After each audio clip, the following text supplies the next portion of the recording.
But Yes, you will only discover this. I'm talking about black people who really believe in being against racism.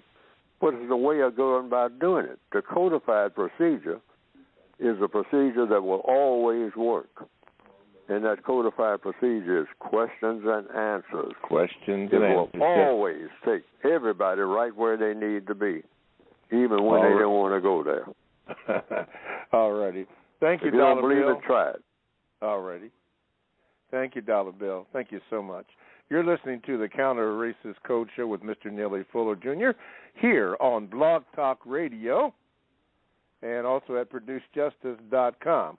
We've had some technical difficulties, but it looks like we may have them worked out because they're trying to stop us, but it's not going to happen.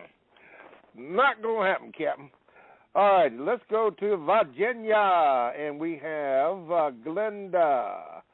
Glenda, good morning, and you are on with Mr. Fuller. Good morning, Mr. Bobby. Good morning, Mr. Fuller. My question this morning is as follows. Mr. Fuller, do you think white people need black people more, or do black people need white people more?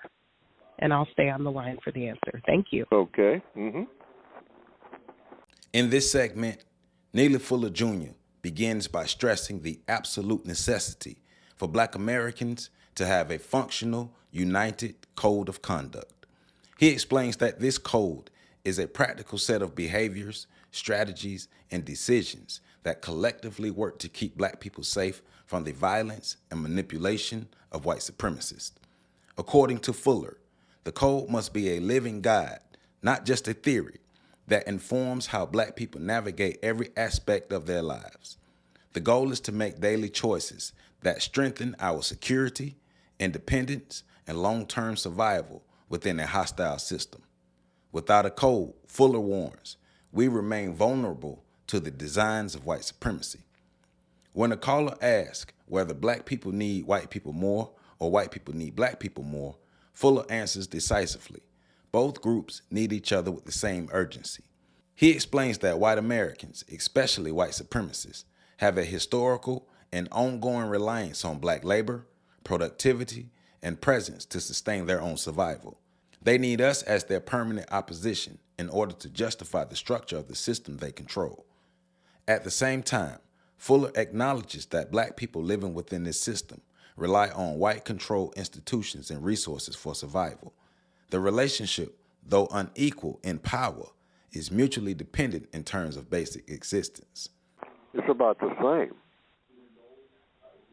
apparently, according to the evidence. White people need black people in order to have white supremacy. White people are almost at a loss for something to do. I mean, just going places and going, white people buy guns. Why do they keep stacking up guns? Just keep crowding them in, trying to find space for the guns. I mean, got so many guns inside the house, now they got to put them all in the garage. They might have to build another garage, and then got some in storage. And for what? Because they just love to look at guns. They can do that looking at them in a magazine. They got gun magazines. I used to buy them myself. Okay? So why all the guns? Well, to go hunting. Well, you don't go hunting with all those assault rifles, telescopic sights and all like that. And you don't go hunting for nothing, ever. Most people don't go hunting. Most white people don't hunt. Okay? So, you don't keep buying stuff. Well, it's just an idea. It might be an uprising by these black people. Yeah, all right. Yeah, see, that's what it's all about in the system of white supremacy. It's deeply embedded. Yeah, well, you got about 15 guns now. How many do you need? Well, they got a couple of new ones out that I haven't looked at. I say, well, you don't even, you got several guns there. You bought them, and you don't even go out and test fire them or nothing. You don't even go shooting at targets. Well, I kind of like the style of it. Look at it. It's a beautiful object to look at. Okay. Well, you know, they got different types, and this is for duck hunting. I mean, I got a shotgun here and whatnot. Yeah, but I ain't going hunting for no ducks. But well, what do you buy a duck gun for? Well, it's a 12 gauge, and that'll kill more than ducks. So I just kind of like to have one, you know.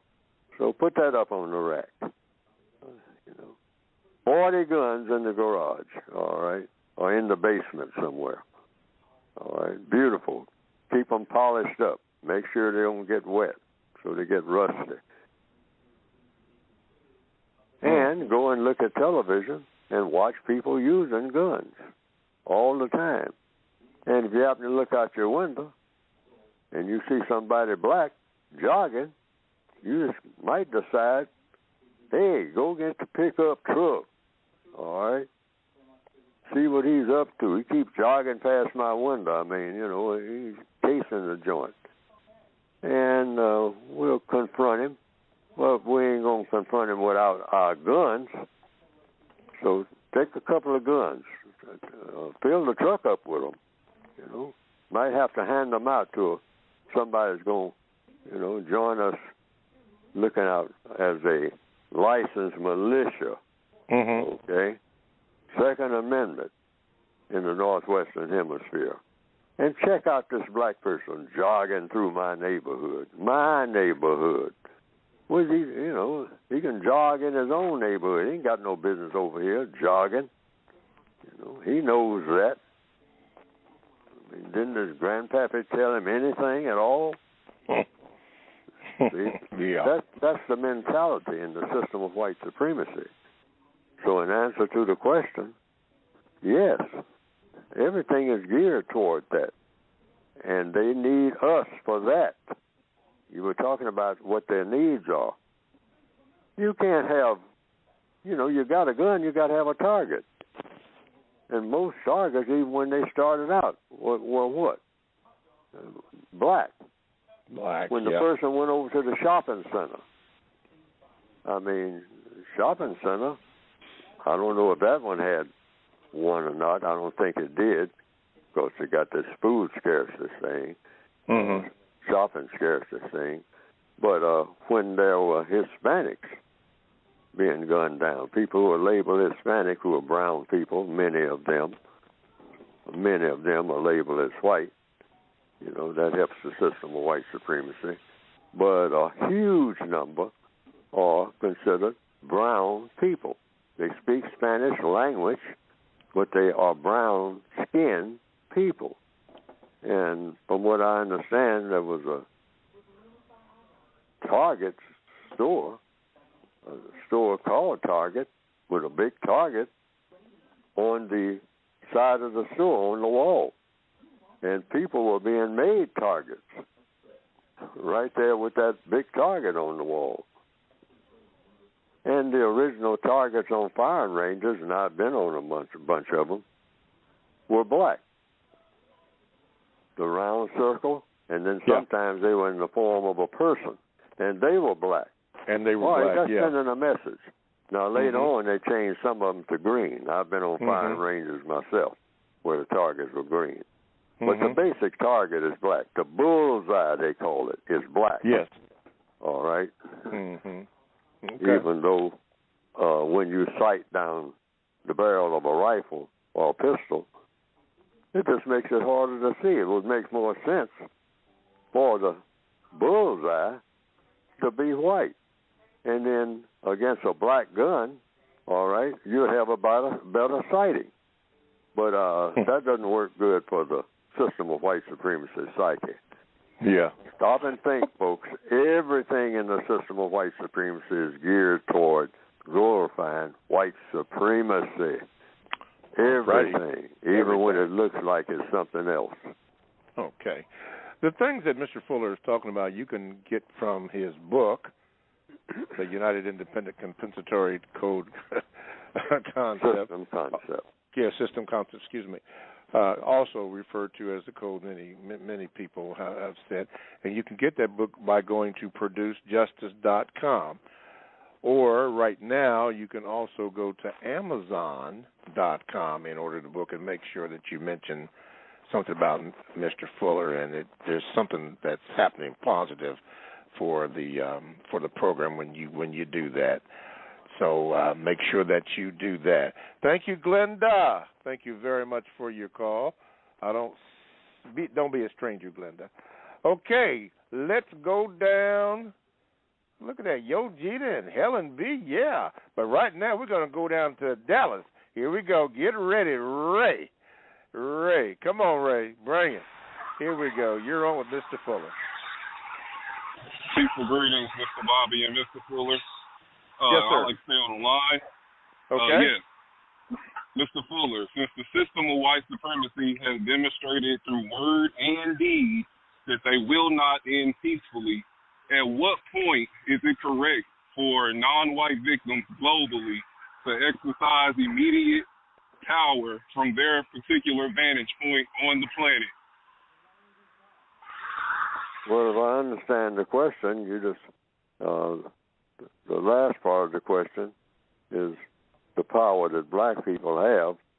We have subordinate power, but we use it to the hilt by codifying everything that we do. And what is a code for? Is to produce a constructive result in everything that you do and everything that you say within the framework of counter-racist science. That is the guide. That's what code means. Everything that you think, say, and do is designed to produce a constructive result rather than a non-constructive result. Now, getting rid of white supremacy is a constructive result of a code. So that's why I wrote a code book. So it's real simple. You just open the book and try to find something that applies to something that's going on in your economic situation, in your educational situation, when you get ready to entertain yourself, if you're black, how you go about doing it and how you go about not doing it. Lots of things you do, lots of things that black people do as entertainment needs to stop. See, it's just doing and not doing, saying and not saying. Everything is about doing and saying. You're either saying something or doing something or a combination of both. Even when you're sleeping, you're doing something. What is it you're doing? You're sleeping. So the code says it's a way to go about doing sleeping. It's the best way and it's the worst way. If you're eating, the code says something about eating. You eat correctly or non-correctly. So you choose things to put into your body that will have what? A constructive effect. Not like the whole bunch of stuff that we sometimes glorify as soul food. It's soul food, all right, because that's what you're going to be. You're going to stop being a body and be a soul. Because you're going to be dead. And many of us are lying in hospitals right now, heading toward death on account of what? What we eat. Right this minute. And they'll testify that this is true. The people who are lying in hospitals, and many a black person is right now, and the doctor says the person is dying of what?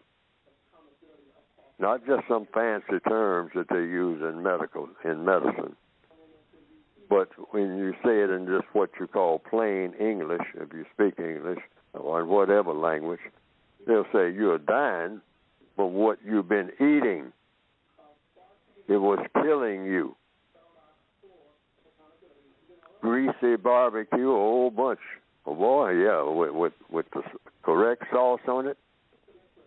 First of all, you're eating a dead animal. All right, look at it like that. It's not phrased like that. if you're eating barbecue. And a dead animal without all that sauce on it, you let it lie there for a while dead, and you don't want to eat no part of it because it's decayed. You don't smell it, but you'll begin to smell it, and when you smell it, anything that's dead, a dead person. You know, detectives sometimes trying to find a dead body, which they're always doing. You know, that's a part of our culture. Most of the dead bodies caused by other people who want to see dead bodies. We saw that happen yesterday again, and it's happening now. And yesterday, for the 4th of July, a lot of black people walking around with guns. Wasn't just shooting up in the air, they were shooting other black people. It's a good time to do it, 4th of July. I mean, why? Because everything sounds like a gun on the 4th of July. Good time for everybody who got a beef with somebody to look them up and shoot them. And that'll be happening. And just by me saying that, that's giving some people ideas right there, because they got the guns already. They say, yeah, I'll just wait until next July, you know. I can shoot them right there on the street. Nobody even notices. Why? Because fireworks are going off all over the place. You're right. Correct. But you can also think about, I ain't doing nothing like that. Yeah, I got a beef with that guy. But what does the code say about that? It says that I break contact. You minimize contact. You minimize conflict by minimizing contact. And you should do that anyway. The only time you should contact any person is when you have something constructive to say or do. And when the constructive part stops, that's the time for you to break contact. Say, okay, man, I'll see you. I'll see you next time. Well, when is next time? Well, when we got something constructive to talk about. Of course, right now we ain't talking about nothing constructive. All righty. Yo, Gina and Helen B. is going to be on the other side of the break. You're listening to the Counter Racist Code Show with Mr. Neely Fuller Jr. And we thank you for your listenership, and we thank you for your indulgence in us with the problems that we had this morning, but we thank you for your faithfulness and for your questions. Thank you very much. To get in contact with the show in our remaining moments, all you have to do is call 516-453-9921 and press the number 1 button if you have a question or a quick VGQ. If you are a new caller, give the call screener your name so that I can get you up here and you can ask your question. You don't have to be scared. This is good. This is all good. You can also Gmail me at the show at the numeral 7, Mr. Bobby BOBBY at gmail.com. Now it won't be read today, but I will let you know that I got it. And when I do read it, I will also let you know, as I've done with at least one this morning through all this stuff that we had to do. You can also get into the chat room. Just go to blogtalkradio.com, and then you want to get the Produce Justice Show and programs and the Produce Justice Show. And then once you get that, then the icon for the chat room will come up, and you're able to get in there and get in with the chat. And I'm going to thank you, chatters, for hanging in there with all that we have been through this morning. You have been codified, and you're working on it, and I'm very glad. Before we continue, Robert, I need for you to let me know how many minutes we have so I can let Mr. Fuller know what's going on. I think that is it. Oh, don't forget, if you missed part 1, and I guess it's labeled part 1, it's only about 15 to 17 minutes because of the technical problems that we've had this morning. You can pick that up. This is either part 2 or part 3.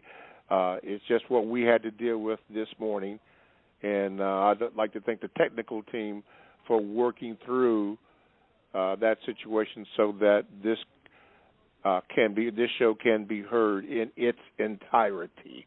So thank you for that. Okay, Ray, I'm going to keep you online, and we're going to go down to I guess it's the Palmetto State. I don't know. At least that's what I heard. But Yo Jeter is on there. Get ready, Yo Jeter. Let me get you in here. Okay, I think, there you go. Yo Jeter, good morning. Great rising, Mr. Bobby. Great rising, Mr. Fuller. Yes, sir. Yeah, I just received a compensatory code book last week. It was my first time calling. Oh, good. And delivery is running smooth. And have a BTQ. Yes, sir. In the words of Dr. John Henry Clark, you think your role is to take on the traits of your oppressor, but your role is to destroy him. And a quick question, Mr. Fuller.